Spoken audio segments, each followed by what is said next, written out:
Sirang kondo kawisisani bisono sono sinabung lan wiromo estu maksih stantun lampai budo jinantur tutur kagulung reklatap deng paradio winusitong pongo parang minisporo karantio diantum yang jaman kurwo winisudo telah ingkang dinowo domo penang ditamelo tomang kyo tekap wasanani kurito tanpe pralambang matumpo-tumpo marmo panggung sang purweng koto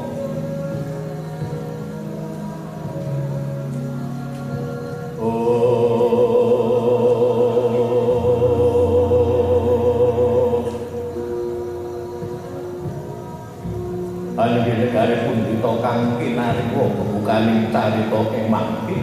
ingkang kadheka Adi Dasa Purwa eka marang sawiji Adi luwih dasa 10 Purwa kawitan saiki mlaring jagat Marcapada kathah titahing jawata kang sinampa pratiri kasongane kakoso kabebeng dening Bala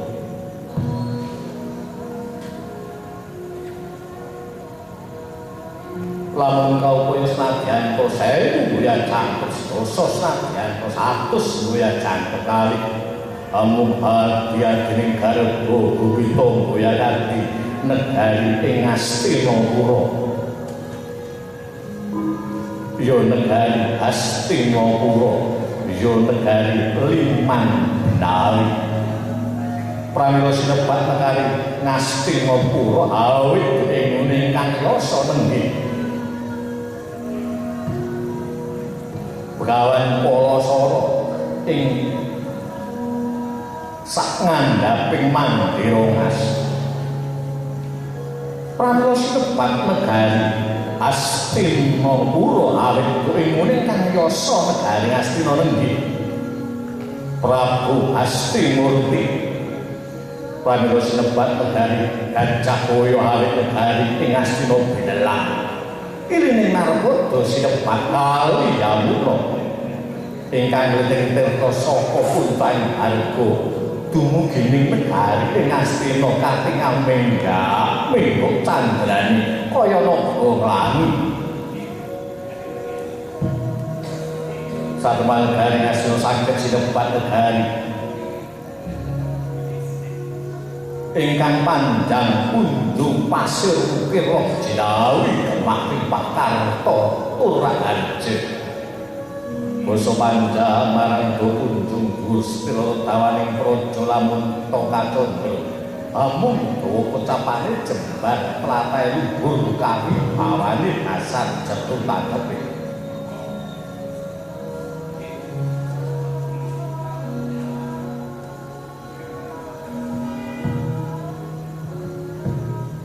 ora mung negari ing Hastina wenang mangkuring ing sakembaran wonten madyane alun-alun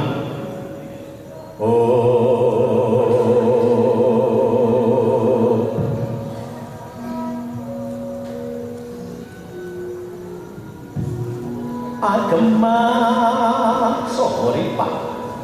basa dumateng kathah para kawula ingkang sami dedunung wonten negari Hastinapura ingkang sami ulah kakang nang Uda Sampung liyane negari Rena lawan Latriyan Sultan Lebit Pindha mleting tirta saka puncahing harga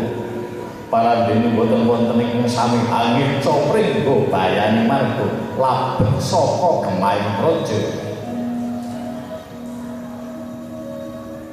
Parepan kathah para kawula sami dedunung wonten salebeting kitha raja negari Hastina.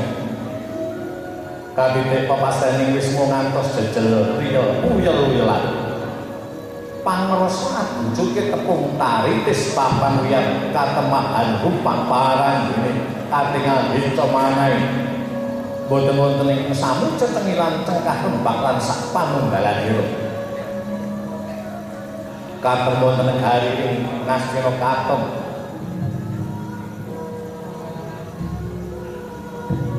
Boten wonten sami ingkang ormas kacing rangan.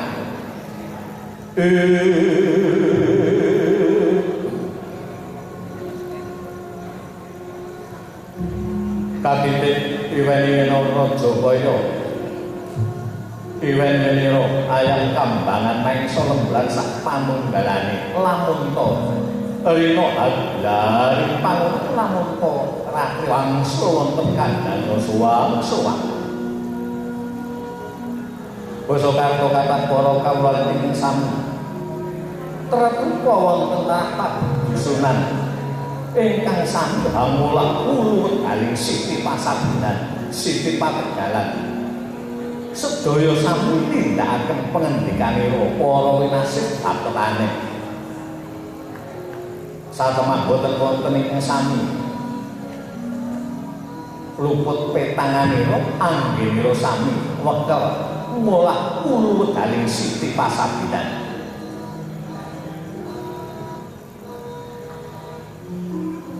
Raharja Sangya para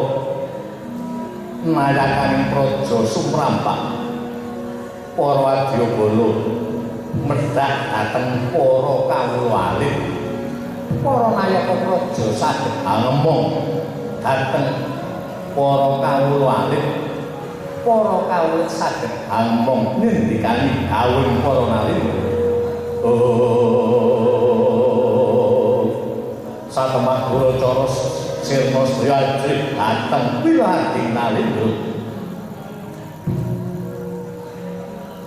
Boten wonten panjenengan Nalindra sak jagat rat pramudita ingkang sinangga pratiwi kasonganing angkasa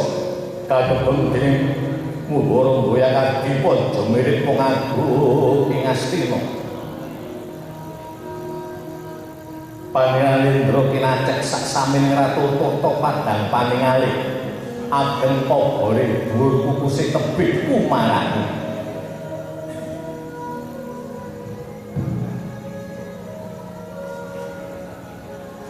Panalindra tumindak adil parmata berbudi bawa leksana awit angkaya dasih utami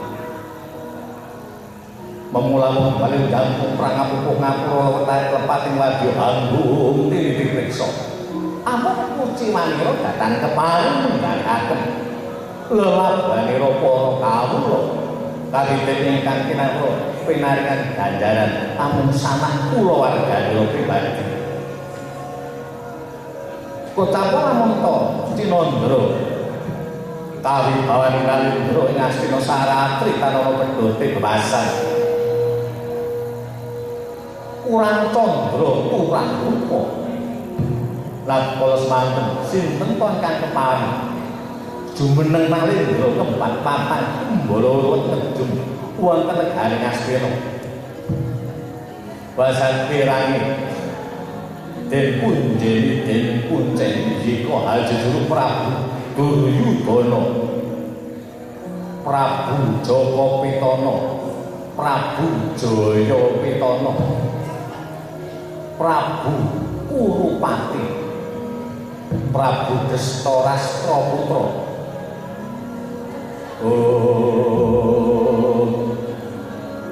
ya Prabu Gendari Suta ya Prabu Trimang Mangsa Pramila jujur Prabu Duryudana tegese angel yuda perang lamun tongayuda Prabu Duryudana boten gampil dipun kawonaken dening mangsa sawene wonten ingkang pamestani dur tegese awon Yuraharja dana kemaring ngasta bawah parentahing praja negari Astina boten wendanaken dana bukanira dhateng Sangya para wadyabala uci manira dhateng keparing menggal labuhaning para kawula amun para kadang sentana Kurawa ingkang pinaringan ganjaran satemah para kadang para kasinungan watak hadikan hadiku hadiguno ngendhelaken bupek kadang nalindra tunggu pinako pramila jejuluk Prabu Joko Pitana Halim nalika sinengkaken nganggur jeneng Nalindra tempat patang saluring kula dereng nate nambuhaken silane ngakrami jalu sisane waluya pramila jejuluk Prabu Jaya Pitana Halim ageng pamujanira pramila jejuluk Prabu Destarastra Aja Satuhu putra Prambayu Prabu Destarastra pramila sinebat Prabu Gendari Suta awit putra Dewi Gendari yo Dewi Gendara pramila jejuluk Prabu Kurupati awit angratoni darai guru jejuluk Prabu Trima Mangsa Tri Tetelusuk Tewacana Barana Liwing Pati Prabu Duryudana boten wawang saliring werek gelaring perang awit kondhanging jangkat Nalindra sajuganing prajurit ingkang limangkung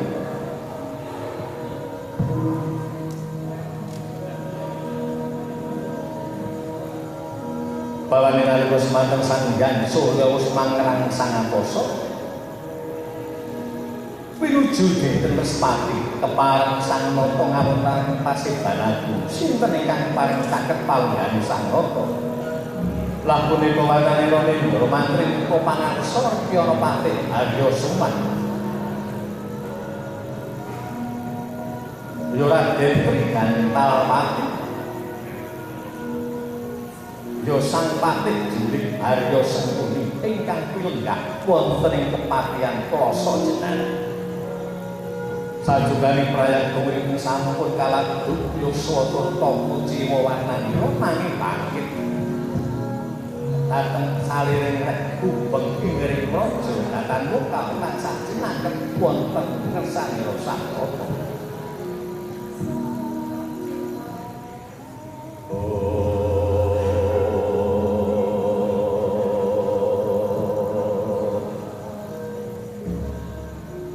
Patih Arya Sengkuni mengkeraken ujung ing negari Astina ingkang pindah wonten Ketapang Sukalima abisik kaliyan Kumbayana ya Pendhita Durna ya Sang Barat Wajaputra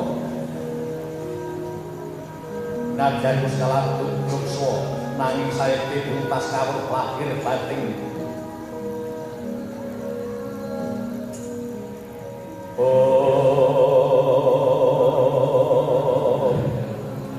ora muka menang dadi guruning para Kurawa dalasan Pandhawa dasar kasinungan kadigdayan kanuragan ingkang rinangkung turta wedi ing babagan prajurit panah sinebat sastra Dhanu Sanghyang Kumbayana mengkrah Wiswanira bebeteng negari ing Astina negeri Prabu Karna Basusena ya Sang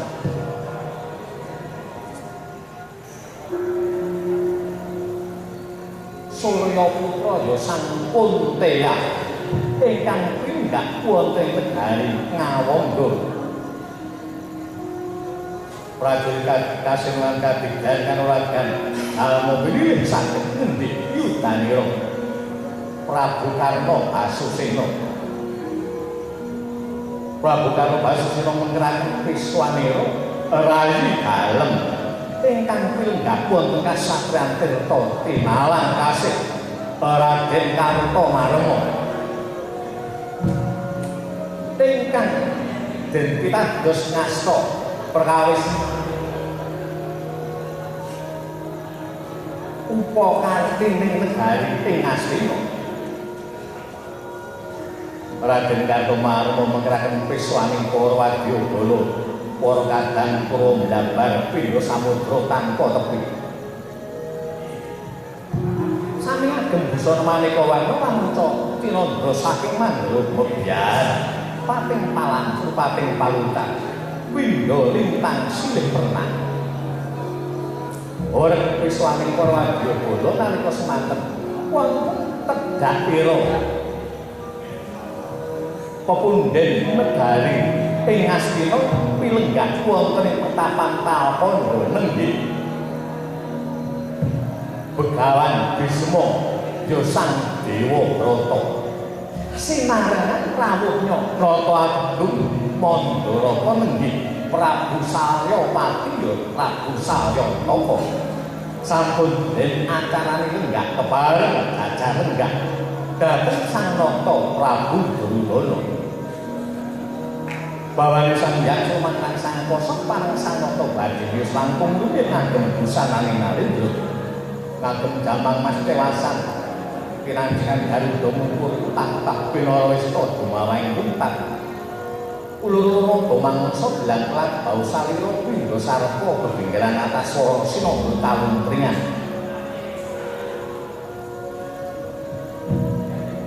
ngagem calon cindhi puspita dada semen ketangi ngagem pangkang kinamula dasar mangkang kinanreksa Timo tinatah tinapurnggo dedernya numbak semi bojo den abeng-abeng manis mendak kaparingan netra mutiara cirutan saking Mandra Mebyan pindha netra kikiran ginandur sandya para bocah para gusti ingkang sami ngampil upacara Narendra banyak dalan saunggaling hargawa dikular badak lari manu mungkin kanan sopir Sang Nata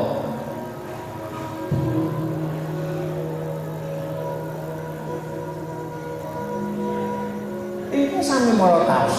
sedaya sampun tinanggil simbalan wangi-wangi pungas gandani najan Sang Nata Bisa sipating Bathara Panjaya Bathara kuwe romangi jawantah tumurun wonten Madya Bata Ginayah sandha para widodari dadosaken cingak ingkang para sowan ingkang para ngayun ing sami ngampil upacara Narendra umudyar pindha netra pikiran Riwusna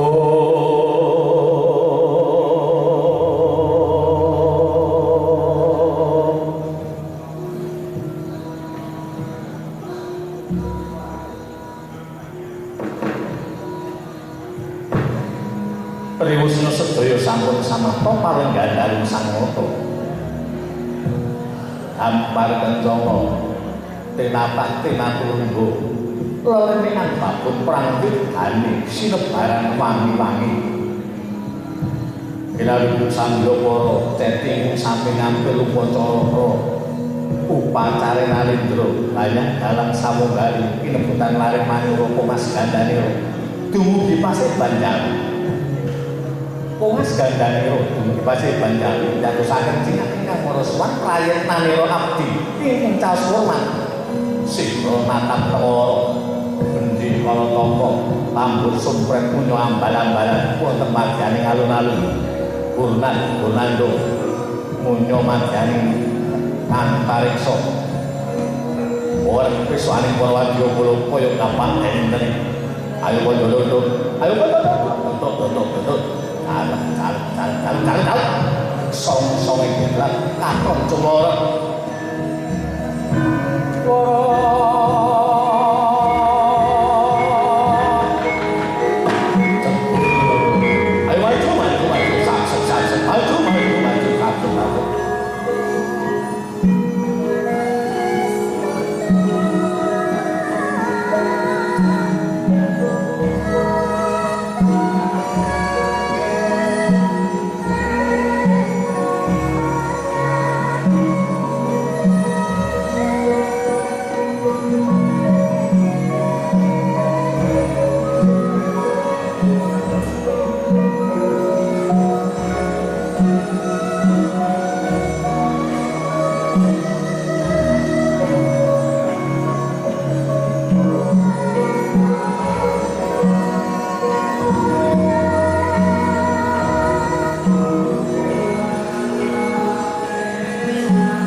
Jantune kadung malempung lir kalsa Pindho Wiswa lukas kan panjang ing Puspita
Sri Tinon Pasewakan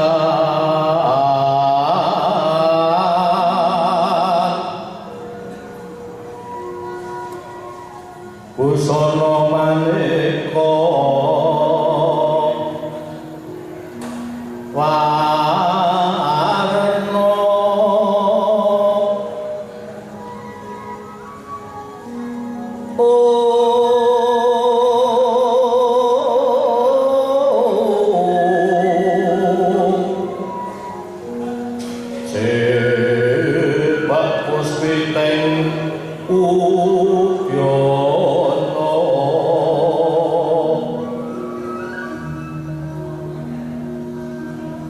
Miang panjang ingkang sarwa roma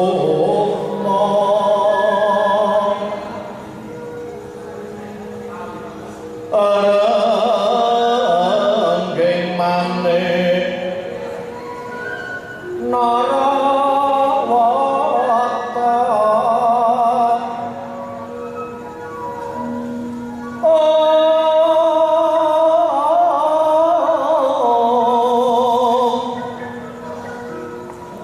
Obro prabanyo kang sumira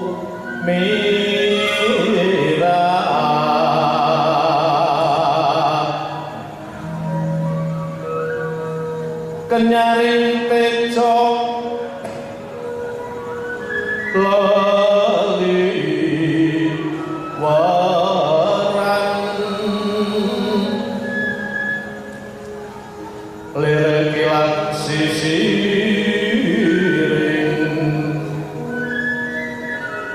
tadi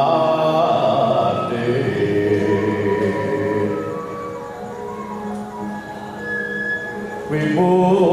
kekondo amrit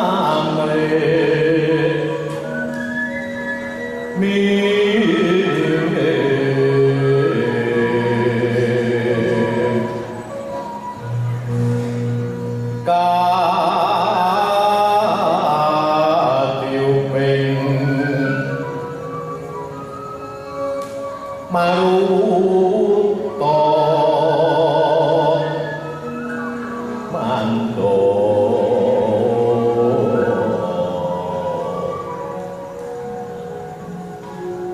saparan mangambat kumat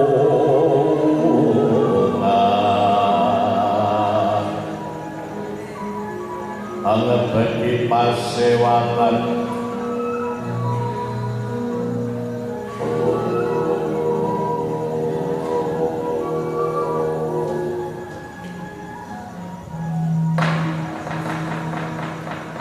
leng-leng katine kang awan sapa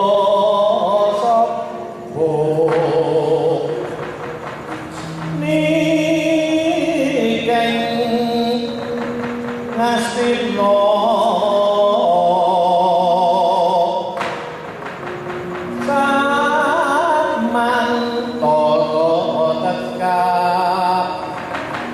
tegal puru naryo jiwa tresna laku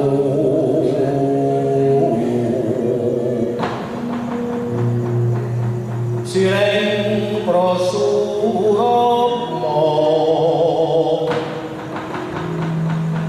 meangkan wacana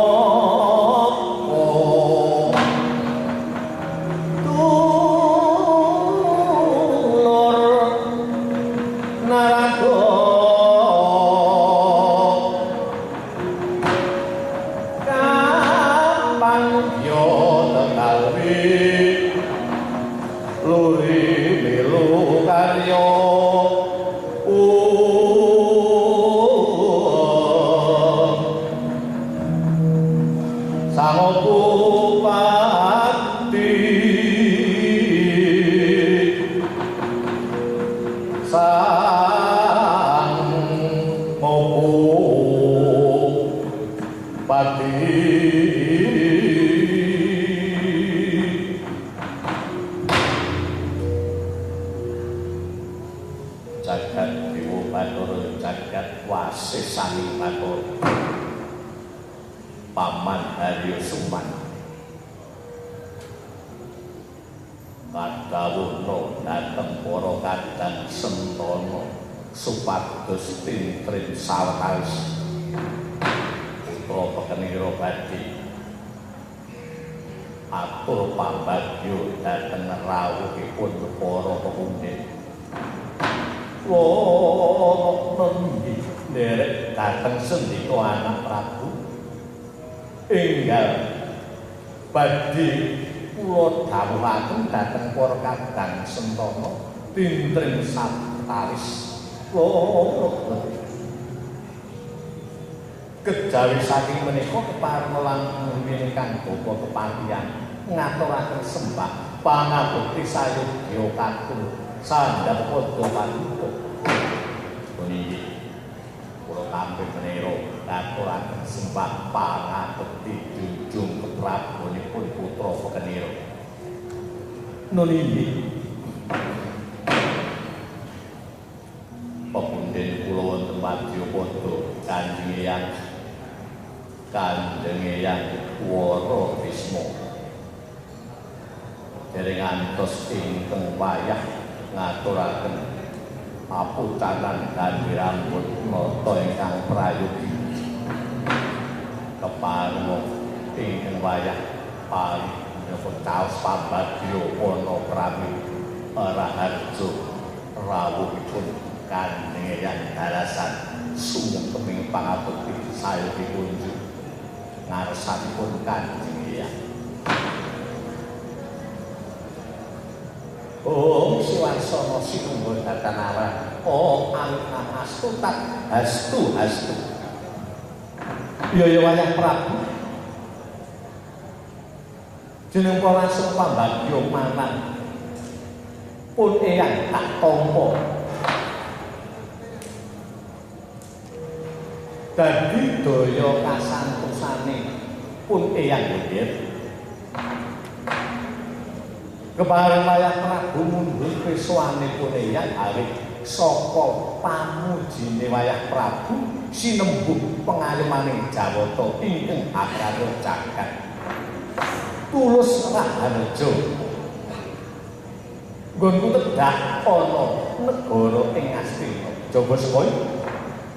puja bratanipun Eyang tumrapa marang jeneng para wayah Prabu Duryudana Kurawalan panampi kula Kanjeng Eyang sabdanipun Kanjeng Eyang kula pundi wonten mestaka handhatosaken jimat miwah babar kanugrahan tumrap para kawula satindening negari ing Astina panuwunipun ingkang wayahipun prayogipna lenggah Kanjeng Eyang ya wayah Prabu kaya wis kurang prayoga semantulugi Kanjeng Rama Mandalaka pareng ingkang putra asung pambagya raharja rawuhipun Kanjeng Eyang meninggih Angger Prabu Duryudana dan aku bisa nampi sabdanipun Angger Prabu lumentah ingkang Rama Mandalaka awit pamujinipun Angger Prabu sinembung pengayemaning Jawata tulus raharja wiswanipun ingkang bapa ing Mandalaka kula nuwun kejawi saking menika puja pangestunipun Rama sayupipun wonten ngasanipun Angger Prabu kula ngesang panggiring kula mundikan Kanjeng Rama Prabu kejaba saka iku lho nggih pun Eyang bakal mundhut priksa mawantu-wantu wayah Prabu mundhut piswane pun Eyang Talpanda kaya ndak jangkak sepisan saka petapan Talpanda tumeka ana negara Astina jroning pangrasaku cilik negara Astina ana ing bakal ngagru-agru gedhe-gedhene ana pamulan ingkang bakal wani njungkeng kari bawane wayah Prabu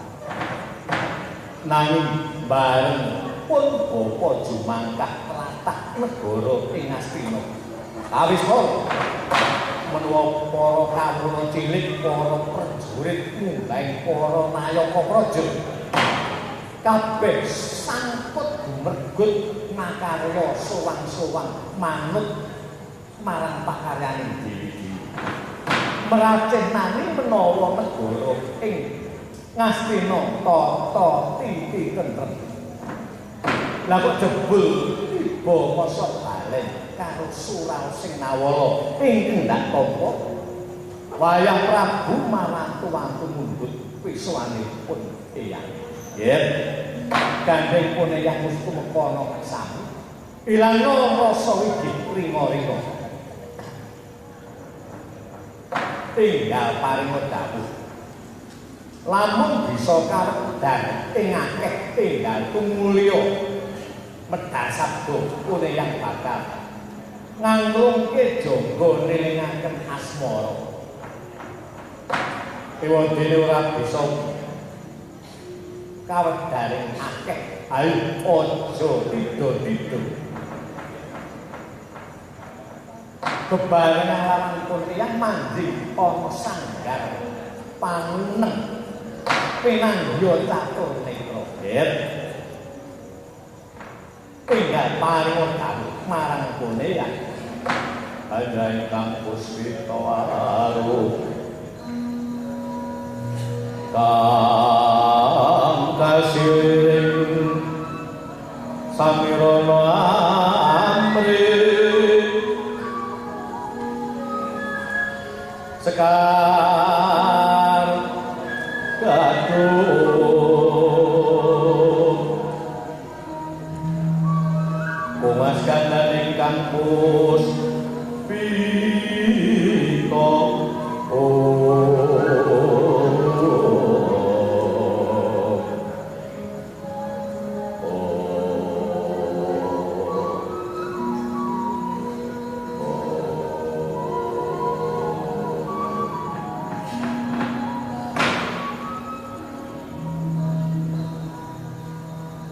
wonten kirang terwaca surau sing nawara Kanjeng Hyang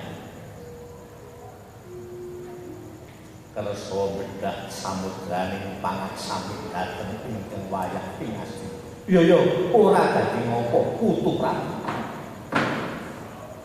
Pramila para pepundhen dinten menika kula suwun rawuh wonten negari ing Astina. Saderengipun para pepundhen rawuh candranipun negari Astina pindha kasabut mendung peteng dedet kaliyan yayak bangun kasabuting lebu nanging sinareng para pepundhen rawuh biyancal pepeteng ingkang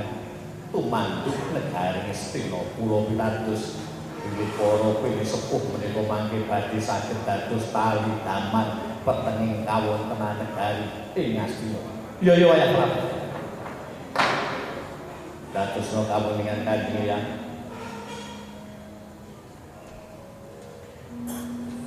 Eko Madya Candra ingkang sampun kawuri.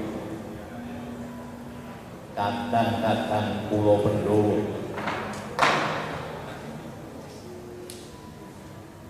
lumantar rawuhipun Kanjeng Bibi Kunti Talibrata nyuwun wangsulipun negari Indraprastha sajajanipun ugi kalebet negari Astina ingkang sepalih. La ingkang nampa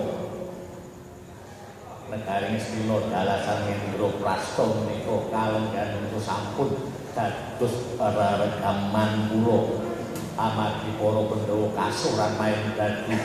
kawan melas taun kepengker. Tentu kemawon sakunduripun Kanjeng Bibi Kunti Talibrata para Pandhawa boten badhe mandheg dumugi semanten kemawon mesti badhe angambali upaya margi kados pundi supados saged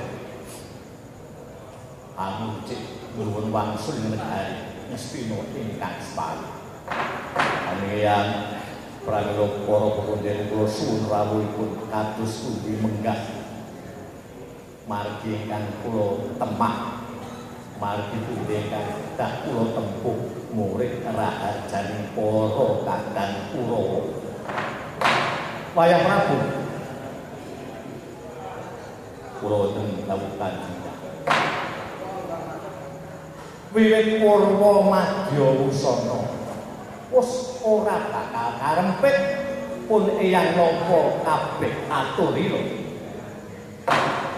nek pancene manut sejarah dumadine negara Astina mesine sing kuwasa dadi ratu lah Bisma lan wis manut ucap-ucap ujar ingkang wis dak ucape sineksen jagat sak isine ora bakal jumeneng Nalendra. Mula banjur trima watang merbaku melalah supaya ngungkuli katentemaning kulawarga ing antarané Pandhawa lan Kurawa. Perkara negara Astina negara Indraprastha sing 14 taun kepungkur